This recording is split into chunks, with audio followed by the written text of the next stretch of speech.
கிறிஸ்துவுக்குள் மிகவும் பிரியமான தெய்வ பிள்ளைகளே, பரலோகமான நிகழ்ச்சியின் மூலம் உங்களை சந்திப்பதில் என் இருதயம் கர்த்தருக்குள் மிகுந்த மகிழ்ச்சி அடைகிறது. இன்றைய பரலோகமன்னா, நான் உன் பக்கம் இருக்கிறேன். சர்வ வல்லமையுள்ள தேவனாய் கர்த்தர் உங்களை பார்த்து சொல்லுகிறான், என் அன்பு மகனே, என் அன்பு மகளே, நான் உன் பக்கம் இருக்கிறேன், ஏன் நீ கலங்குற? நான் உன் பக்கம் இருக்கிறேன், ஏன் நீ பயப்படுற? வேதம் சொல்லுது, சங்கீதம் 91:7 வாசித்து பாருங்க. உன் பக்கம், உன் வலது பக்கம் 1000 உன் இடது பக்கம் 16,000 பேரும் விழுந்தாலும் அது உன்னை அணுகாது. இந்த வசனத்தினுடைய அர்த்தம் என்ன தெரியுமா? வலது பக்கமாக இருக்கலாம், இடது பக்கமாக இருக்கலாம், உனக்கு விரோதமாக எத்தனை 1000,00,000 பேர் எழும்பினாலும் உன்னை ஒன்றும் செய்ய முடியாது. காரணம், உன் பக்கம் நான் இருக்கிறேன். நீங்கள் நினைக்கலாம், என் பக்கம் எனக்காக பரிந்து பேசுறதுக்கு ஒருவரும் இல்லை. ஒரு சகோதரி சொன்னாங்க, பிரதர், என் பக்கம் பேசுறதுக்கு என் கணவர் என் பக்கம் இல்லை, என் பக்கம் பேசுறதுக்கு யாரும் இல்லை, எங்கள் அப்பா அம்மா இறந்துட்டாங்க, ஆனால் என் பக்கம் கர்த்தர் இருக்கிறார். உங்கள் பக்கம் கர்த்தர் இருக்கிறார், பயப்பட வேண்டாம். என் அன்பு தெய்வ பிள்ளைகளே, இதுவரைக்கும் நீங்கள் நினைக்கலாம், என் பக்கம் யார் இருக்கிறான்? யோபு சொல்கிறான், என் பக்கம் நியாயம் இருந்தாலும் நான் எல்லாராலும் பகைக்கப்படுகிறேன். என் பக்கம் நியாயம் இருந்தாலும் எல்லாராலும் பகைக்கப்படுகிறேன். உங்கள் பக்கம் நீதி இருக்கலாம், நியாயம் இருக்கலாம், உண்மை இருக்கலாம், ஆனால் இந்த உலகம் உங்களை வேறு விதமாக பார்க்குதில்ல, பகைக்குதில்ல. கலங்க வேண்டாம், உங்கள் பக்கம் கர்த்தர் இருக்கிறார். ஆதியாகமம் 26:24 நீங்கள் வாசித்து பாருங்க.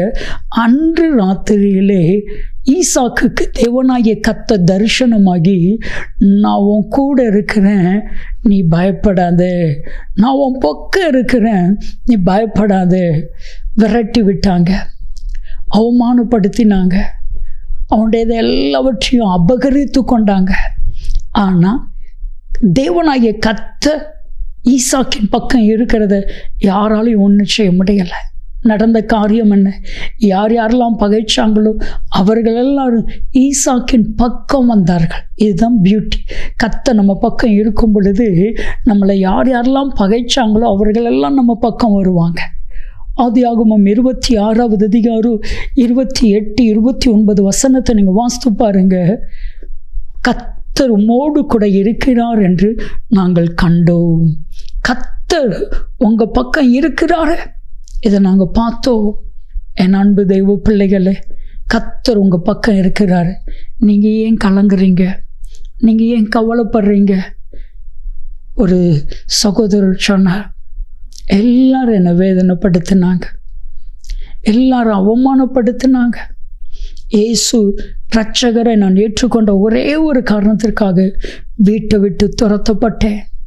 என் சொந்தம் பந்தம் எல்லாரும் என்னை வெறுத்து தள்ளினாங்க. ஒரு ஒரு ஒரு நபர் கூட என் பக்கம் எனக்காக பேசுறதுக்கு இல்லை. நாள் ஒன்று வந்தது, கர்த்தர் என்னை ஆசீர்வதித்தான். யார் யாரெல்லாம் என்னை வெறுத்தார்களோ, யார் யாரெல்லாம் அவமானப்படுத்தினார்களோ, யார் யாரெல்லாம் என்னை காயப்படுத்தினார்களோ அத்தனை பேரும் என் பக்கம் வந்தாங்க. இயேசுவை அறிந்து கொண்டாங்க. கர்த்தர் என் பக்கம் இருக்கிறான், நான் ஏன் கலங்கணும்? என் அன்பு தெய்வ பிள்ளைகளே, கர்த்தர் உங்கள் பக்கம் இருக்கிறார். சத்துரு உங்களை ஒன்றும் செய்ய முடியாது, மனிதர்கள் உங்களை ஒன்றும் செய்ய முடியாது. ஜெபிக்கலாமா? அன்பின் பரலோக பிதாவே, இப்போ வேணா இவர்கள் சொல்லலாம், என் பக்கம் ஒருவரும் இல்லை என்று சொல்லி, ஆனால் சர்வ வல்லமையில் தேவனாகிய கர்த்தர், அப்பா, உம்முடைய அன்பு பிள்ளைகளுடைய பக்கத்தில் இருக்கிறீர். மனுஷன் எனக்கு என்ன செய்வான்? எஸ், பிசாசோ உலகமோ இவர்களை ஒன்றும் செய்ய முடியாது. இயேசு கிறிஸ்துவின் நாமத்தில் ஜெபிக்கிறோம் ஜீவனுள்ள பிதாவே, ஆமென், ஆமென். நான் உன் பக்கம் என்று கர்த்தர் சொல்லுகிறார். நன்மையும் கிருபையும் ஆசீர்வாதங்களும் நிச்சயமாய் உங்களை தொடரும்.